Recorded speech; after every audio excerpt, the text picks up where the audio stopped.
Dans le Farbrengen de Shabbat Mevarechim Adar Sheni, en Tav Shin Lamed Chet, le rabbi a parlé de l'importance de veiller à ce que les enfants soient impliqués dans le Miftza Purim. Qu'est-ce que c'est le Miftza Purim?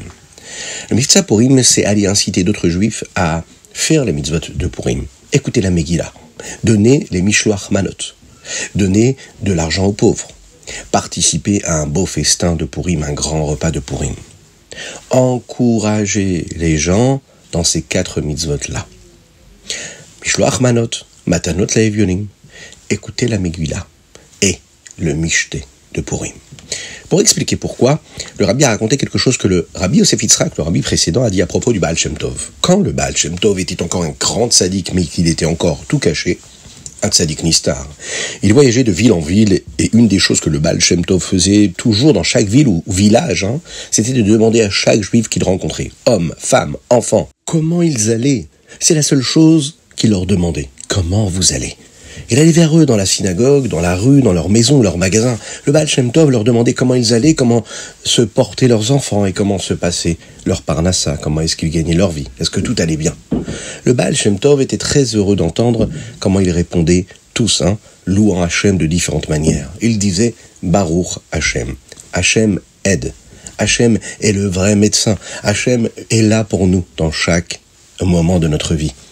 Les hommes louaient Dieu pour la santé de leur famille et pour avoir de quoi vivre. Et les femmes, elles, louaient Hachem pour leur énergie et pour leurs enfants.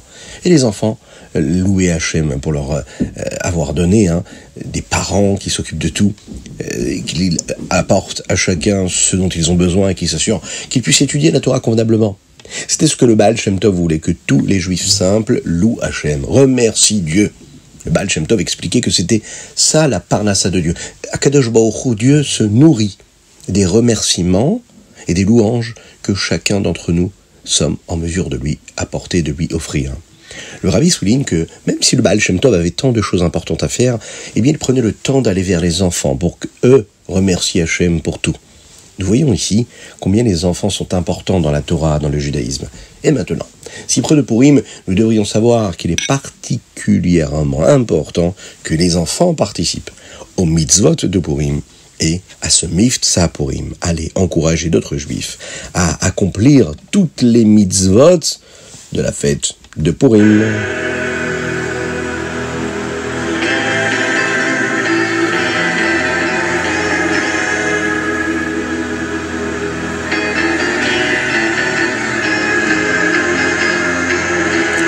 Boker Tov Lekoulam, bonjour à tous, infiniment heureux de vous retrouver. Pour partager le Chitatu du jour, aujourd'hui nous sommes le Yud Bet Adar Sheni 5784 et nous allons commencer par le Chumash. Dans le Chumash d'hier, nous avons appris quel était le Korban Khatat. Le Korban Khatat qui était apporté par un Kohen Gadol, le Sanhedrin ou bien un roi. Aujourd'hui, nous allons apprendre que le Korban Khatat qui était apporté par une personne ordinaire qui avait commis une faute par erreur. Si une personne commet une faute par erreur, elle apporte un Korban Khatat. Elle peut apporter une chèvre ou un mouton pour ce korban. Akadosh Baruch Hu dit à Moshe Rabbeinu à ce moment-là que ce korban-là qui était apporté, il pouvait pardonner la personne qui l'a porté. Si une personne commet certains types de fautes, comme par exemple manger d'un korban, alors qu'elle ne savait pas qu'elle était impure, puisqu'il est interdit de consommer un korban lorsque nous sommes encore impurs. Elle doit apporter un autre type de korban khatat qui s'appelle le korban olé veyored. Et on va expliquer tout de suite qu'est-ce que cela veut dire. Ce type de korban augmente, c'est-à-dire qu'il est olé ou yored, ou bien il diminue selon ce que la personne peut se permettre. C'est-à-dire, c'est moyen. Il peut s'agir d'un mouton ou d'une chèvre ou de 2 oiseaux.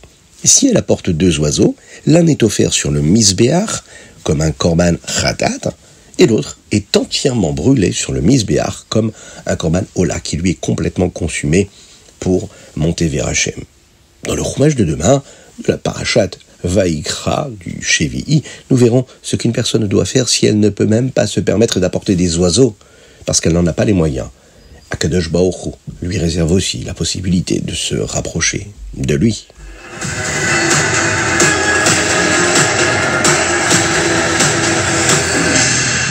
Teilim du 66 au 68.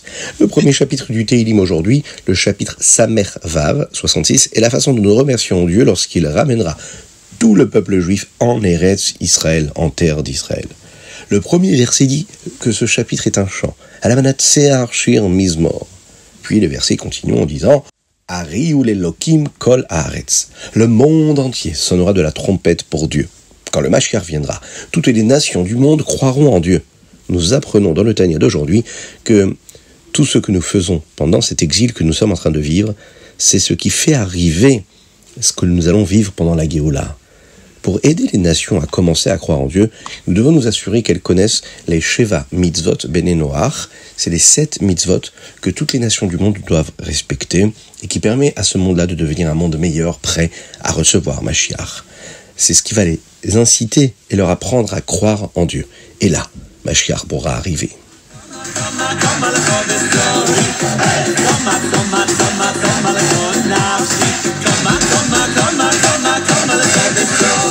Tanya, l'écouter à Marim, Perek Lamed Zayin, nous avons appris dans le dernier chapitre que quand Mashiach viendra, la Elokut, la présence de Dieu sera révélée dans le monde, tout comme au moment de Matan Torah, du don de la Torah.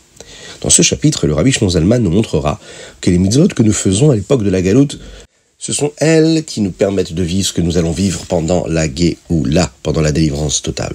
Si vous regardez autour de la pièce, et vous verrez beaucoup de sortes de choses. Il y a des objets, des chaises, des canapés, des tables, des jouets, de la nourriture, des papiers, toutes sortes d'éléments.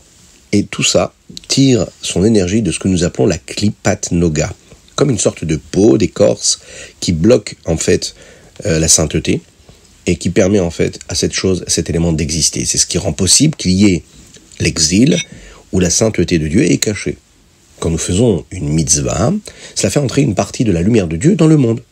Où ça ? Eh bien dans chaque élément que nous utilisons pour faire la mitzvah. Maintenant, au lieu de tirer son énergie de la klipa, de l'écorce de Noga, elle tire son énergie de la sainteté. Maintenant, toutes ces choses matérielles-là dans le monde, ils deviennent une partie de la sainteté et sont capables de briller avec la lumière de Dieu. Même si nous ne pouvons pas et nous ne pourrons pas le voir maintenant, eh bien, il faut savoir que quand Mashiach viendra, on verra tout cela. Mais déjà maintenant, il faut savoir que la mitzvah que nous avons faite a cette lumière en elle et elle brille, elle nous accompagne. Cela nous aide à comprendre ce que les Chachamim, nos sages, disent. Schar mitzvah, mitzvah. La récompense pour une mitzvah, c'est la mitzvah elle-même. Le Rabbi Shlomo Zalman nous dit que la récompense est la mitzvah elle-même. La mitzvah que nous avons faite rend possible la récompense qu'on aura quand il y aura la Géoula.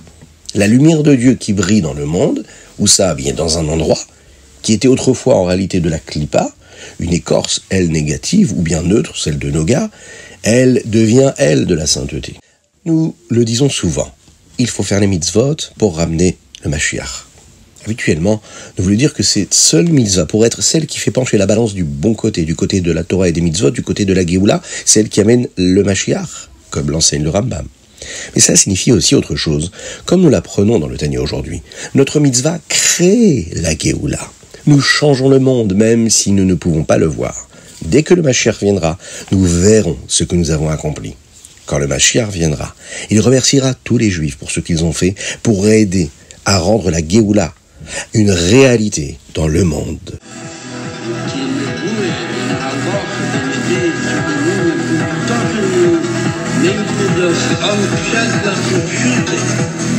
Hayom Yom, Yud Bet Adar Sheni.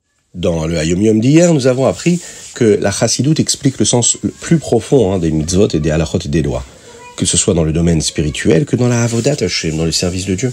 Aujourd'hui, nous voyons comment la Chassidoute explique ce que signifie la mitzvah des korbanot dans le service de Dieu.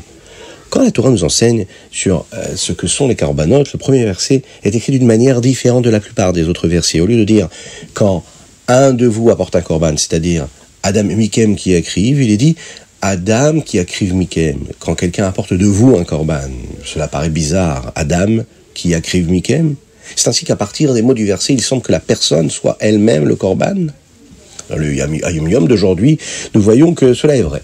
Un korban ne concerne pas seulement l'apport d'un animal, une behemma, qui est posée sur l'autel, sur le misbéach, mais un juif peut apporter un korban pour Dieu, eh bien Mikem. Ça veut dire quoi ? Ça veut dire que quand nous donnons notre propre behemma, notre propre animalité, le Yetzerara qui est appelé le Nefesh Behamit, à Hachem, on lui donne cela, eh bien, on apporte un korban, on s'apporte soi-même un korban. On lui offre notre âme animale et on la laisse se consumer. Et comment faisons-nous cela ? Nous prenons tout ce que nous avons à notre portée. Et nous prenons ce que notre âme animale aime et nous le donnons pour Dieu. Par exemple, si nous aimons avoir une occupation physique, matérielle, un passe-temps, mais qui n'a pas vraiment une incidence sur la spiritualité, la sainteté du monde et la venue de Mashiach, et qu'on prend cette énergie-là, et qu'on s'arrête par exemple de jouer ou de faire quelque chose qui n'a pas beaucoup d'importance, qui nous aurait fait plaisir de le faire, et qu'on prend ce moment-là et qu'on se dit je vais faire quelque chose pour Dieu, on apporte un korban à Dieu.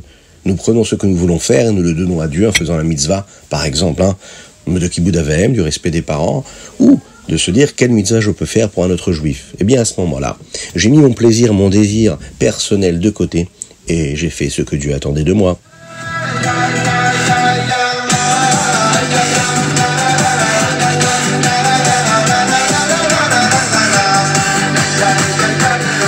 Rambam Ilchot Avel, dans le Rambam d'aujourd'hui, Prakim, aujourd'hui, Yudbet, Yudgimel et Yuddalet. Nous terminons les Ilchot Avel. Nous apprenons que si une personne pleure lorsqu'elle apprend qu'un autre juif est décédé, Hachem garde tous ses larmes dans sa boîte à trésors. Dans le chapitre Yuddalet, nous apprenons de nombreuses mitzvot qui font partie de la Havat Israël, comme par exemple Bikur Cholim, Achnasat Kala, Achnasat Ochim, rendre visite à des malades, Bikur Cholim, Achnasat Kala, aider une Kala à se marier. Et Achnasat Ochim, c'est avoir des invités chez soi, les faire entrer chez soi à la maison.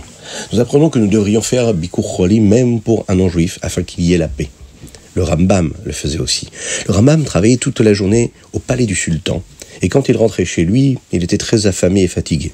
Mais il voyait beaucoup de juifs et de goïms rassemblés, attendant quelqu'un pour les aider, fatigués. Le Rambam prenait soin d'eux. Il leur donnait des médicaments, il les aidait à se sentir mieux jusqu'à très tard. Et quand il rentrait enfin chez lui, il était complètement épuisé.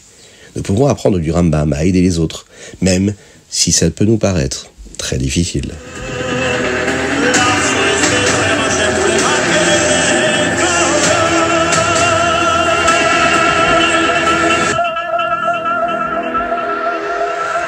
Et voilà, c'était le Chita du jour. J'espère que vous avez passé un bon moment.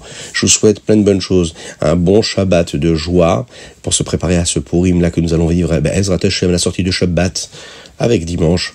Une belle fête de Purim. Soyez bénis dans tous les domaines, matériels et spirituels. Que Dieu vous bénisse, qu'il vous protège, qu'il vous inonde de bonté, de grâce et de miséricorde. Qu'il apporte la Géoula, la délivrance totale, et qui donne aussi beaucoup de force à tous nos otages. On pense très très fort à eux. Et on demande à Hachem de les délivrer, de leur apporter la Géoula, de nous apporter la Géoula ensemble, qu'on puisse se retrouver tous ensemble, de par le monde entier, vers notre terre, en Eretz Israël, avec le Mashiach, Tzidkenu, Bekarov Mamash. Que Dieu vous bénisse. Et bien sûr, réjouissez-vous, c'est la fête de Purim.